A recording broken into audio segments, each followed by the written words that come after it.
Hi guys, welcome back.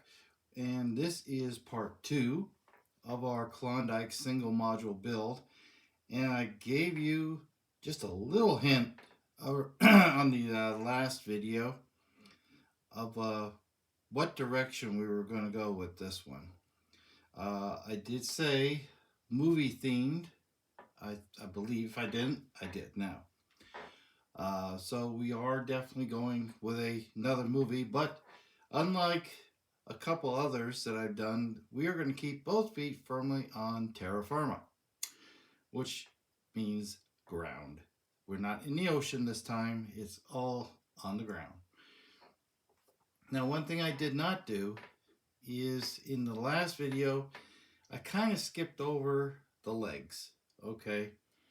And I looked at it after I was all done and I was like, oh crap, now what do? I'm not going to try and, redo this video or whatnot. So I'm going to show you, I took one of the legs apart, which you can do, which kind of surprised me because it's, you figure once it's put together, it's done. You put all the sides together on this, it's done. So I'm going to show you real quick here. Now, here is the actual leg part, okay? And if you notice, I mean, it's kind of hard to see, but this end here, and you'll see them when you get this, is tapered ever so slightly. And this end is more blunt.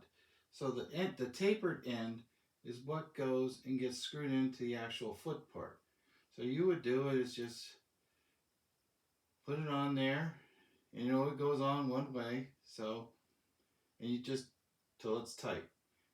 So now I've already installed them underneath. So you would flip it over, and remember where we have all these oriented, and I did tape these up, just, the wires just up out of the way, and so they won't go anywhere, and they don't short circuit each other, everything is fine. So just take the other end and put this down through. Now, I have these all down as far as they can go, and it will go beneath the surface here, just because I put it straight onto the table without the legs, so I just screw them all the way in, and then this just sits flat on the table, and no, I don't have to worry about like it's not level, blah blah blah. Okay, so that's that. So I'm glad I did actually get a chance to cover that for you. Now, as you can see here underneath, there are mounting holes. These, well, I did put the one in backwards. Okay, this should actually be over here, or the brake in the track should be over here. Or no, the brake in the track should be here, but it's over here. I noticed that after I installed it, so it's like, okay, well, it's fine. They're all super glued in place. They're not going anywhere. They align perfectly, so everything is good. We're not going to bother with screws on this one. Now, if you do notice, above each hole here, this is where your leg comes in. And if you would want to, you could take your 6mm screw or hex key, and you could come to like a show or something. So if you went and you left these 4 holes uncovered, you could reach down through with a hex key and adjust up and down that way, which kind of makes life a little bit easier, but it's all in your preferences. Personally, I just cover them. Okay. Um, if you follow a system like, okay, like this is my benchmark. Okay, this is a relatively square piece of wood, and I would go and I would say, okay, so now I have to raise this up, the track, okay, and my whole this whole piece has to come up and be even with that, and I do that for all the pieces, And then it's just a matter of individually, okay, so because they're all going to have a little quirk to them. So you just have to adjust it ever so slightly, with one leg or the other, or the back one. Usually, the back ones are usually good. It's usually just the front, you got a little bit back and forth. But that's how that works. So, I want to show you now. This is how we painted it. Okay, and we get it underneath the light. Okay, so there's our color, and it is only just a little bit of um, primer and some excess spray. We did do the back, of course, and there's the punch out area. And these holes here we're going to use later on for mounting the backdrop. Okay, not immediately, but we're eventually going to use them. Okay, and here's the other side. Like I said, this side and the opposite side don't matter. Okay, you can come back and repaint them if you want something, but if it, but if it was a standalone piece, like if you had it on display somewhere, okay, yeah, I could see that. But or you could choose sometime if you want to not to paint the outsides at all. I've seen other modelers do that, and to me, having a uniform outside color, or as uniform as possible, is what sets it apart, and it makes it look much nicer, much more professionally made. Okay, yeah, I know we're not all perfect or whatever, but so that's how we're doing this. Okay, so I think we're gonna disappear here. Okay, I'm gonna put me aside, and we're gonna show you what I did. So here's our backdrop that we now this is just a rough paint in. This is not the final product, obviously. But what we're gonna do is how this would look is I'm gonna just temporarily hold it on the backstop there. So and I will even this out. Okay, it's pretty close right now. So our next thing that we would do, now don't worry about this. This is going to get painted anyway. So this is a factory edge. You could see because of the little cut marks where it's really jagged like a sawtooth. So this part is going to go in the back. And again, here's another sawtooth. This is going to go in the front. And this will align perfectly straight with this end. And then we're going to bring it up relatively close. Okay, it doesn't have to be perfect, but it's got to be close. Now, yes, there is a gap here and along the sides. That's going to be taken care of with scenery. Matter of fact, I may even like come down here on a taper. I'll have to see. Well, I may let that go. I mean, it's not that far off. It'll be okay. But I will glue these down, okay, and then paint this the same color. That's just if you want to think of it like how we did, like this color here is just a regular primer. I did that to seal this. This would be, now this is just a generic paint that I picked up probably at a dollar store, I think. I don't remember. It probably is. But that is the color that we put on the back because we have our backdrop. Now, our backdrop will be up that high. And yes, I can see there is a big gap at the bottom. But here's where we're going to change things up a little bit. And I'm going to show you. And this is the big reveal of how we're going to decorate or scene And everyone is going to know exactly what this is from this moment on. So there it is. We are going Jurassic Park, baby. So this will be mounted roughly here ish. Um, and then we're going to take our backdrop. Our backdrop will be, oops, no, it'll stay eventually once I glue it in place. But that's how that's going to look. And pardon my shadow if there is one. So you can see the road continues on into the back, and then you've got all this on the sides. So what's going to happen is there's going to be scenery that we're going to build up over here, and scenery obviously on this side. I'll taper this down, and I have a wide selection of trees of different types. Like we have this one here.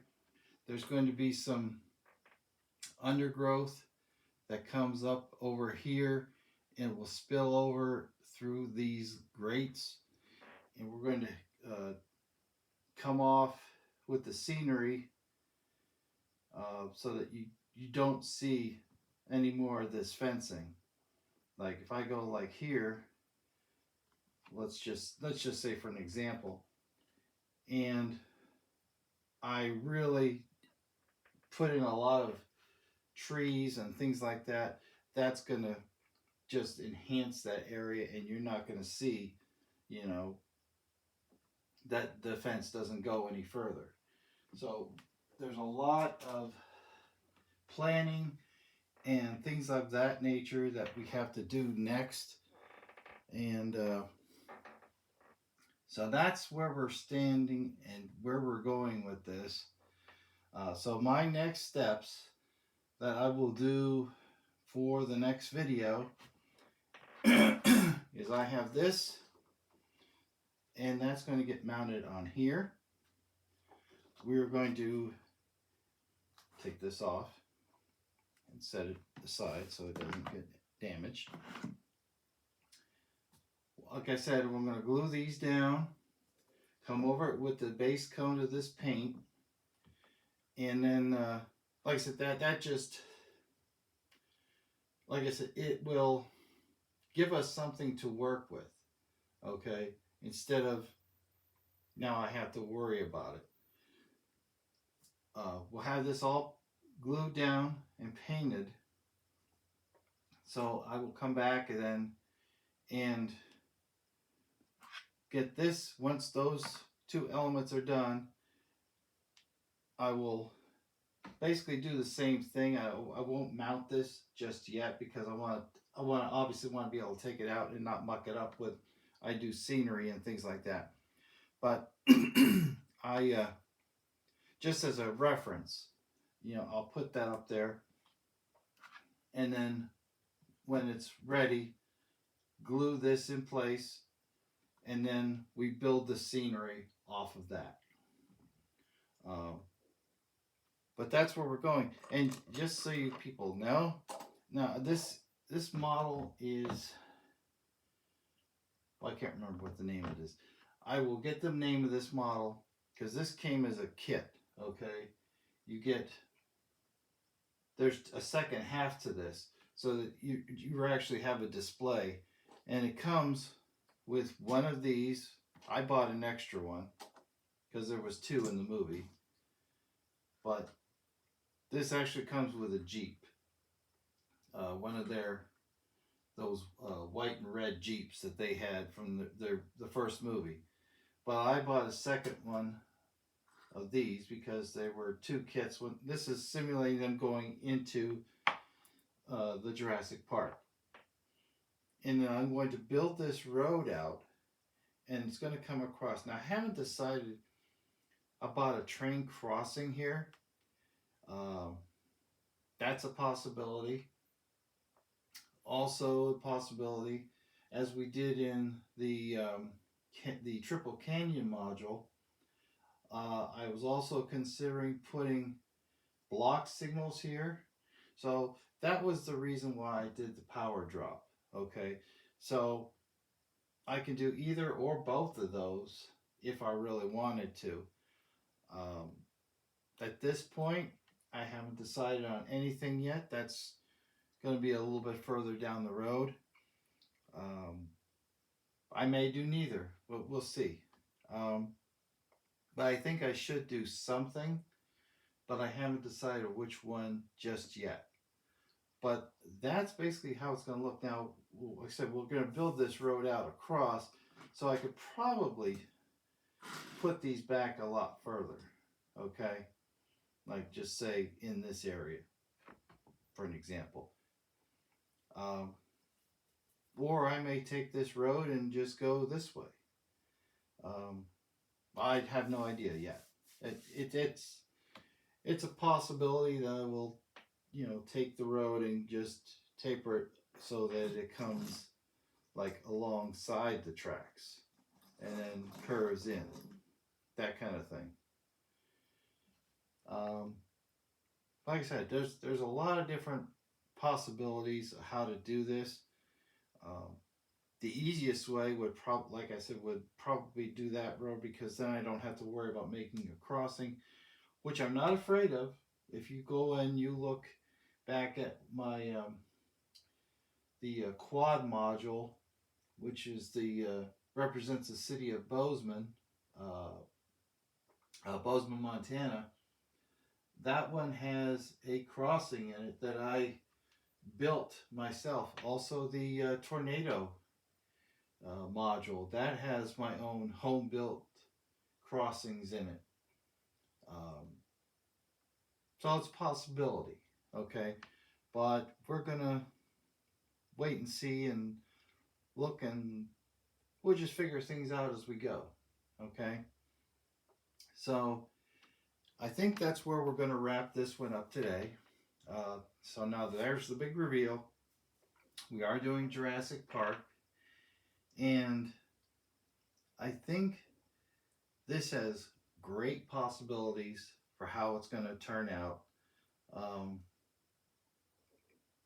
and that's about it. Okay. So, with that being said, I'd like to thank you all for tuning in on episode 2.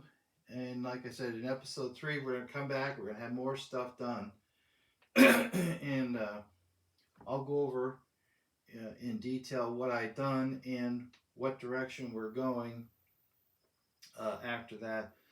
This is not necessarily going to stay exactly where it is. I'm going to play with it a little bit to figure out exactly where I want to position it. As far as centered, this is where it's going to be. It's just a question of how far towards the tracks it's going to be. It may move, it may not. But these are pretty much set where they're going to be. But that's so I'm going to glue these in today and take care of the backdrop and of course paint it, and then we'll in our next episode on this build we'll go into some more details of how things are looking and what we're going to do.